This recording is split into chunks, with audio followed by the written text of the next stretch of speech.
Hello, welcome to How to Keep Your Contractors on Schedule and on Budget. Nothing throws your flip into total chaos faster than a contractor who keeps you waiting. And if you've ever done a flip or even had work done at your house, you know exactly what I'm talking about. Delays cost money, missed schedules eat into your profits, and suddenly what should have been a great deal turns into diminishing returns and uncertainty. Today, I'm going to show you how to make sure your contractors show up when you need them and finish on time, if not ahead of schedule. My name is Danielle Hayduck, and I've been a real estate investor for over 20 years. I've done commercial real estate and build outs, rentals, residential assisted living, loan contracts, short term rentals, and arbitrage. But flipping has been my favorite so far. Early in my flipping career, as I watched my entire rehab budget go to one contractor, I realized that this flip was going to be my last unless I took control of my project. So I took out a big piece of paper and taped it to the wall. I wrote two things: completion date, April 5th, and a list of what I wanted that contractor to do. And I told him that if he wasn't finished by that completion date, he wasn't getting paid. It only took him 2 days after that. And for me, I sold that property a week before the completion date. I understood that if I didn't take control of pricing and the schedule, my projects would spiral out of control. So I flipped the script. Instead of contractors telling me the timeline and cost, I set both. Not just the completion date, but the cost too. And that changed everything.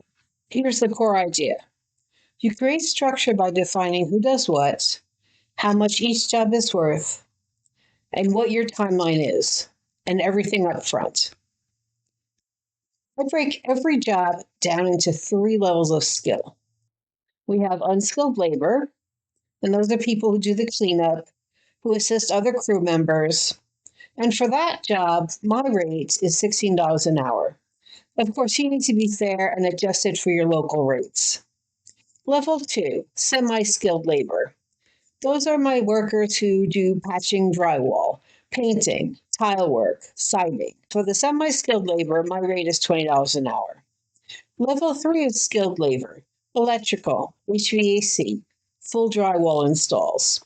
My rate is $25 an hour. Now, next thing I do is I standardize the workday. 7 hours as a full workday. So here's what that looks like. My unskilled labor is $112 a day. My semi-skilled is $140, and my skilled is $175 a day. Now I know exactly what every job should cost before it even starts. Well, almost. Let's break this down into a real example. Let's take painting a 10 by 10 room. So a pro might take 3 to 5 hours. A DIYer might take 4 to 8 hours. So what do? I assigned it to my semi-skilled crew and I give it one full day.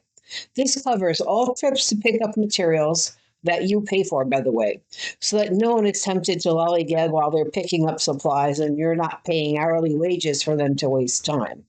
That means that the cost per room is $140. It's simple, predictable, and controlled.